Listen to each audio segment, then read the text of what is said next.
parish.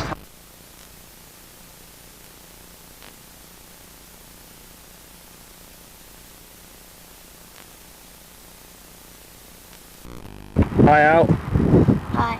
It's Alistair and Tristan's day out in Houston. We're coming in the car park of the Houston Space Center. I'm so good. 12 o'clock, it's 80 degrees. It's very pleasant. Nice and windy. New rocket Ali's fingers. Inside the new Space Center.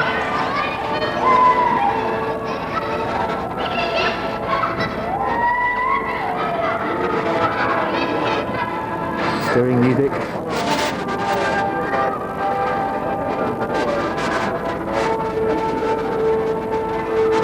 Various ways of disposing of your money.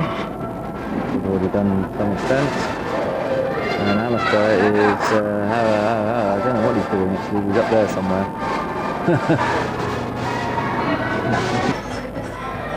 I'm recording you, Alistair. This is mission control here.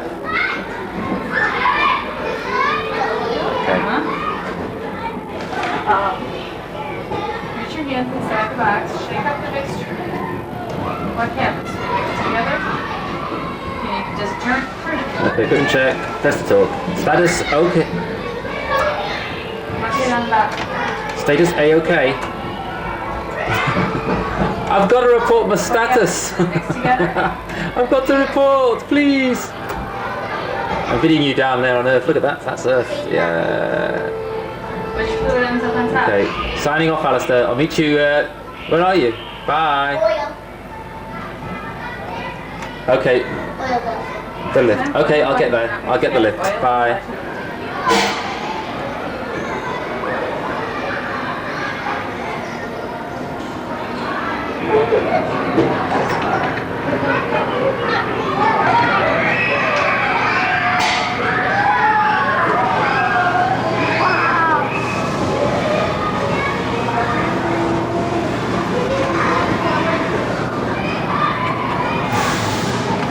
Alistair weighs 187 pounds on Jupiter.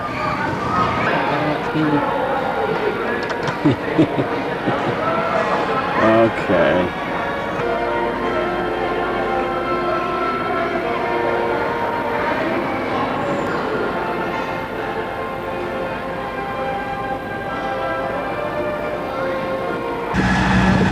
We are on the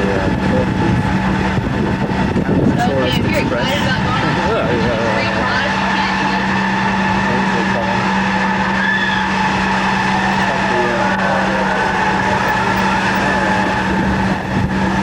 Studios tour. okay, you guys can free live.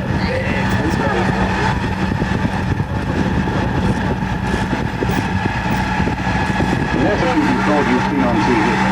Here at JSC, we call it the MOCR, and it stands for Mission Operations Control Room. The MOCR was built during the Gemini era in the early 60s, but you're going to get a special glimpse into our future, the next generation of control centers.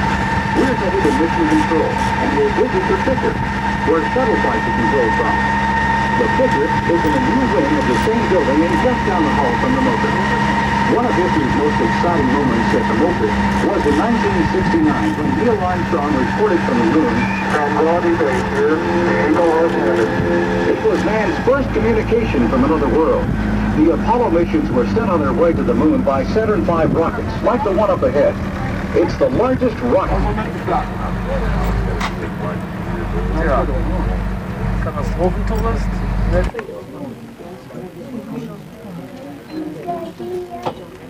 What is this called? Control. What?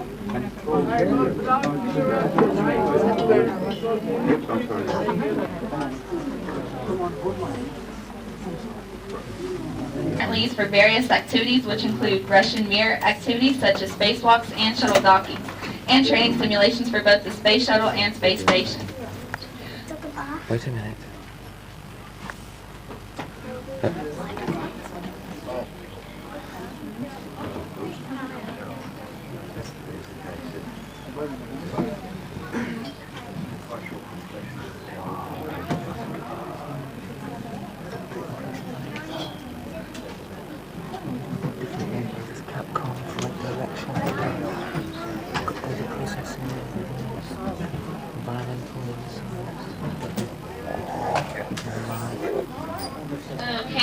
the mission control room. This is the actual thing you're seeing right here. Before I do give you a tour of this room, I do have a brief video to show you. So if you'll focus your attention to one of the two TV monitors up top to the left or the right, we'll get started with our video.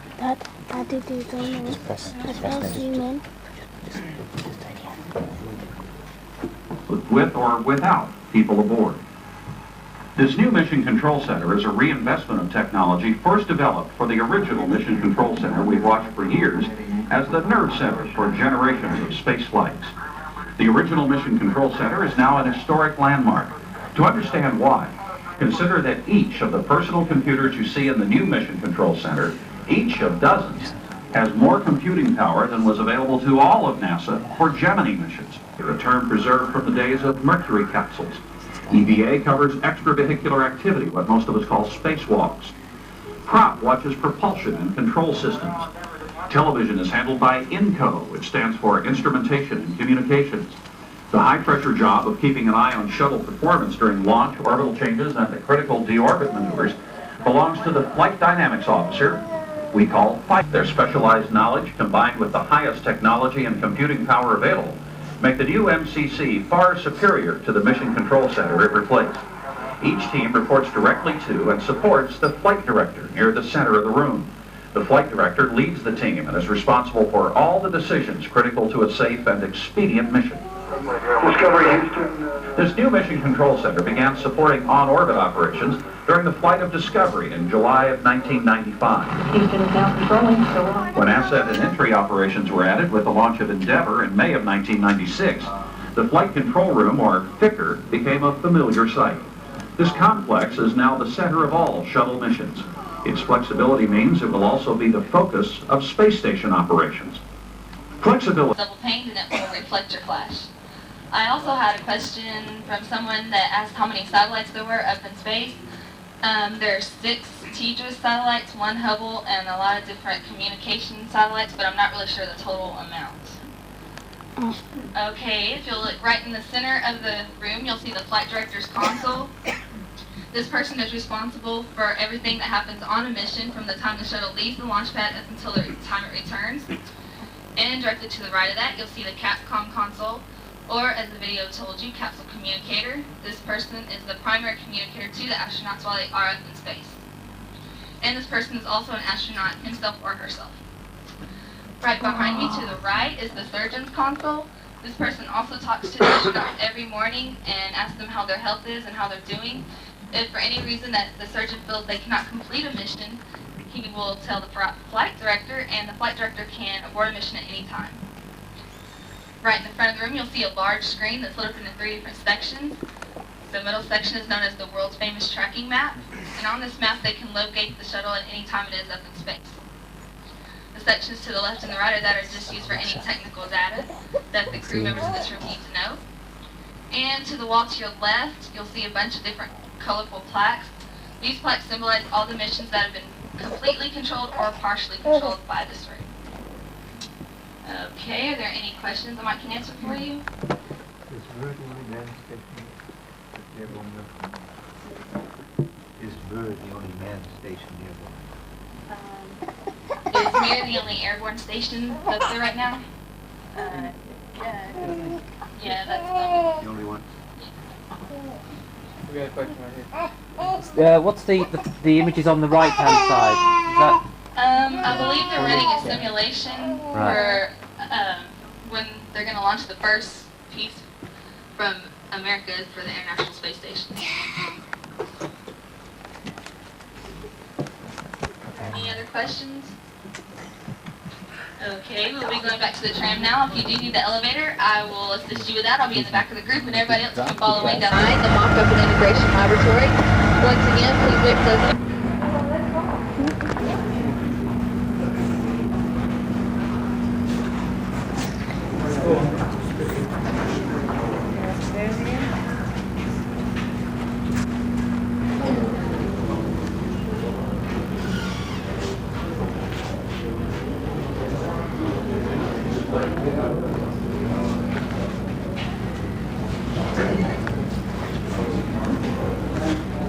Take people in it.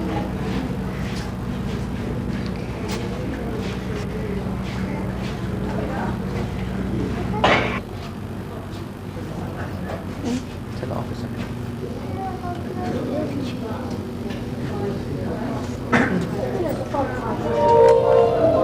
School. And now I help plan astronaut training, engineering tests, and other activities here in what we call the mock-up and integration laboratory. This giant building is one of the most important classrooms astronauts, engineers, and scientists use for space station training.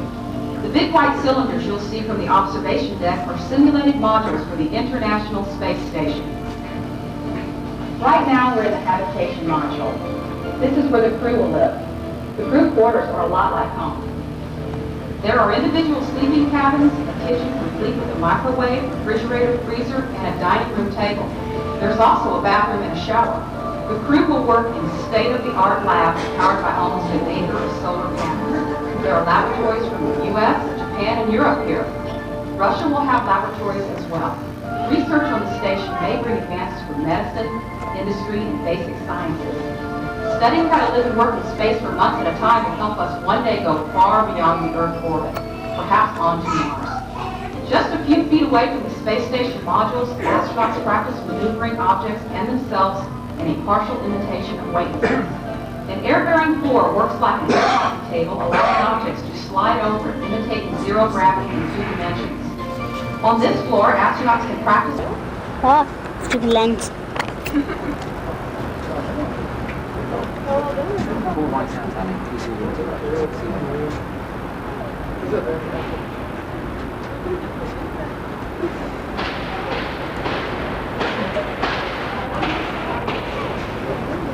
Did I tell you when I'm gonna walk into something?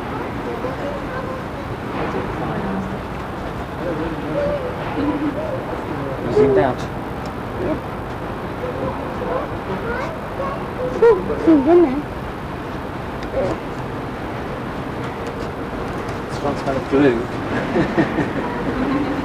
It's been glued together now. Uh-oh. It's kind of very temperature controlled when it's open. We can theoretically climb over there. Yeah, I would. That's kind of interesting because I'd expect it to be like big speakers on the wall.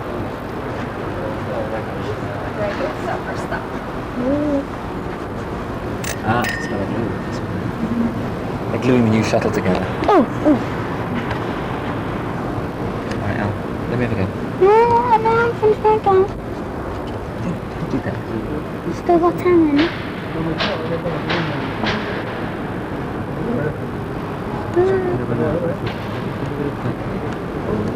My God. Ow! Sorry. Quick, stop playing.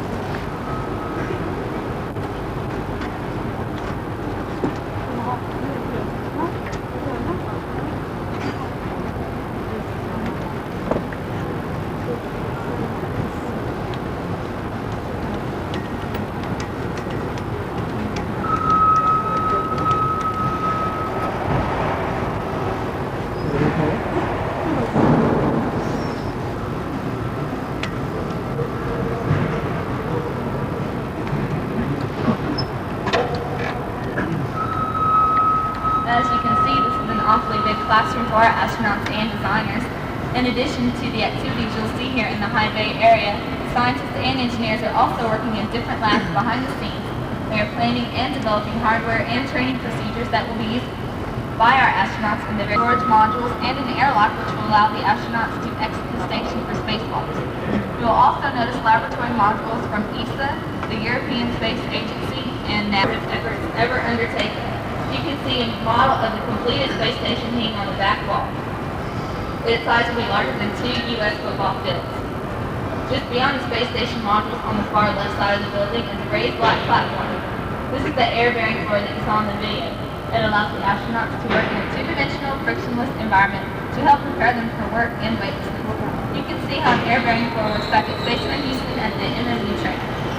Okay, follow me down right to stop. Let's go inside the hole. That's what we're going down. What, inside the hole? Obviously not like that hole. Okay. Still on, still on. Okay.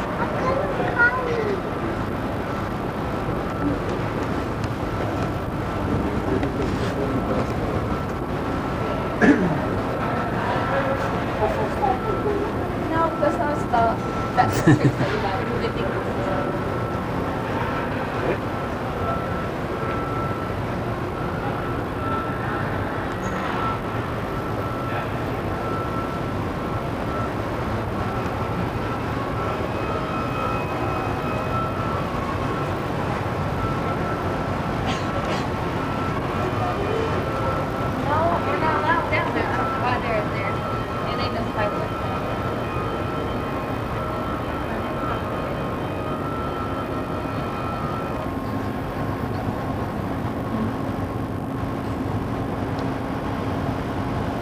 preparation, the waste management system, as well as emergency safety training with the in-flight crew escape system.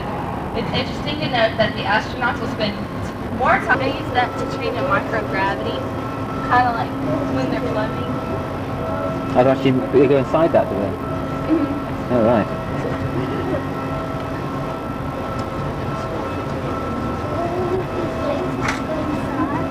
No, they use pretty irritable lot. Sorry, last stop.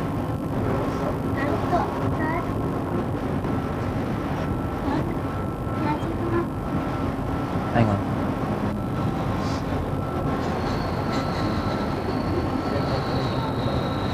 Sorry.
On the far left is the mock-up of this the shuttle's cargo bay.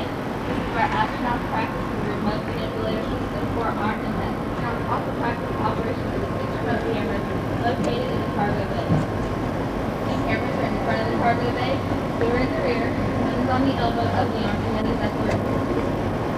Okay, building 9, the mock-up of the bridge laboratory. I got it. Going back to the tram now. If you have any questions, I'll try to answer them for you. And as you make your way down the hallway, if you look to your right, you'll see the rest of the Space Lab Simulator. Oh, luxury craft. ALISTAIRr. Tinkering as usual.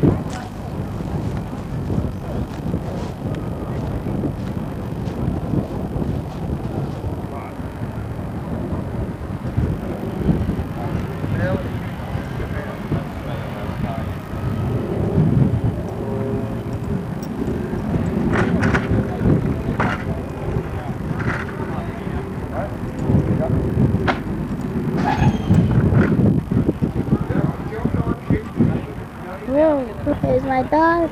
I'm very stupid. Complicated, isn't it? Well, we saw the film before, didn't we? One of those little components went wrong and the whole thing blew up. Say that again. Put on it again. Stubble your chin there. Say it again. I said just one of those components went wrong and the whole thing blew up. It killed about 5 people. Yeah. Zoom out. Get a scale of it. USA. USA. Sure. Okay.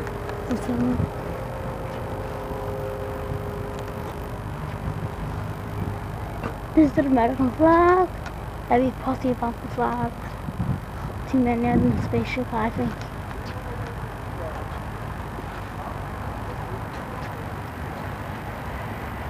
What does that say?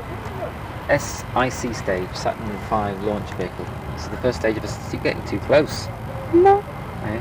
I'm just about to see it. This is the first stage of a Saturn V rocket, like those which launched American astronauts to the moon during the Apollo program, 68-72. Saturn V also propelled the Skylab space station into Earth By orbit the way, in Scud, you gotta be reading this while I'm going along. No, we'll just let's just stop. Come. Don't I'll record read that.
Nature reclaims technology. Everybody's living in the engines of this huge rocket.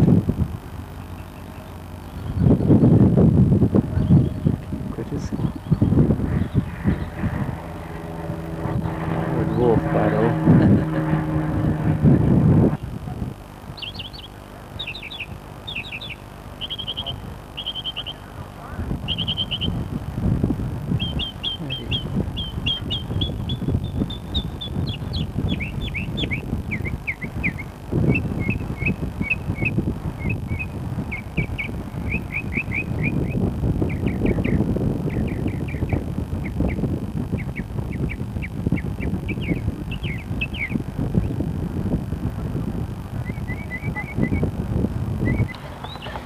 And off he comes.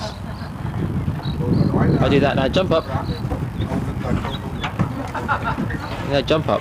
I can't see at all. There you are. Brady, now the first thing you'll notice here, Alistair, is the wall is gone. Pretty obviously why. We want your father out there to see you inside. But normally, Alistair, equipment units would line our walls here. We'd also put equipment on the floor. Back walls here. And if you look up from me, Alistair, you'll notice you can even put the equipment up in the ceiling. Because remember, in space, every surface is right side up. And Alistair, since you would be floating, do you really need a floor to walk on? No, not at all. And speaking of floating, Alistair, guess what? That's what you're going to do right now. Look right out here for me, partner. Okay, look right out there. There you go. Now your arms are by your side. Great. In space, your legs will begin to bend at the knees. Right, now lean forward for me just a little bit. There we go. Your arms begin to float up, and then your shoulders would float up. And Alistair, the tricky part, you float. There you go. Folks, let's hear for Alistair in zero gravity. Isn't he doing a great job today? Alistair, would you do us a favor? Keep floating there. I'm going to have you float there for the entire show. No, Alistair, April Fools, I'm just kidding. Tell you what, let's come right on over here and begin some astronaut training. Alistair, if you'll stand right here for me, please. Now, we're standing in front of a typical crew stowage rack. Each astronaut living on board receives one. Ladies and gentlemen, this is kind of like a space closet. And Alistair, today, this closet is yours. So can you grab one right here for me, buddy? We're going to pull it down just slightly to get a better look at it. Okay, Alistair, you can let go now. I'll open your door for you. And Alistair, will you tell our friends out there what we see inside? Yep, you got a lot of clothes here. Most importantly, a net on top of the clothes. Alistair, I'm going to unhook this for you, but would you hold this up so everybody can see it? And ladies and gentlemen, you know it's very important we have the net on top of the clothes. Otherwise, Alistair, if you open your door in space without a net, you know what would happen, don't you? You got it. Your underwear would take off floating right down the module. And of course, that would be a brief experience. All right, Alistair, let's go ahead and put him right back in there. Good job, my friend. We'll close your doors and let's push this in the wall. Get it out of our way. Super. Now, Alistair, after a busy day, you'll want to go for a rest in your sleep. First aid unit supply right up here for me, Alistair. I'm going to take your hat off for you, buddy, so everybody can see inside that. Okay, slide one arm through here and one arm through the other side as well. Fantastic. Now, folks, in space, Alistair would get a full 8 hours of sleep. Yeah. Sorry, Alistair. Let's go that far. All right. We're going to hook some straps around you just like this. But ladies and gentlemen, let me point out that the straps are not really that necessary. We designed the unit to keep Alistair from floating off, bumping into switches or other criminals. Now, Alistair, how does that feel being strapped to a wall? A little scary? Well, Alistair, good news, buddy. I'm going to get you out of there in just a second. And instead, I'm going to put you in right up here. How's that sound? Cool, all right. This is scary, but that's cool. Well, Alistair, I'm just joking with you. But folks, this brings us to a really good point, and it's this. In space, not only could an astronaut know where Alistair is, one could sleep right here, one could sleep right here, or even on the floor where I'm standing. And of course, we know this would all feel exactly the same. Okay, Alistair, hop right out of there for me, buddy. Here's your hat back. Yeah, if you'll stand just right out there. Now, remember in space, it's important to exercise, right? Because we need to maintain that muscle tone and prevent the bone loss. Now, this unit helps us counteract the negative effects of weightlessness, so we call this our countermeasure facility. Alistair, if you'll slide onto our dual side ergometer, right, 1 foot here, and 1 foot right here. Now, you're going to have to push real hard, okay? You ready? All right, go ahead and start exercising. Push real hard. Now, Alistair, we found your favorite exercise route back in Liverpool. You'll notice the video screen moves along visually as Alistair exercises. This way he gets the same amount of exercise he's used to getting at home. On board, there's other optional exercise equipment such as treadmills and rowing machines.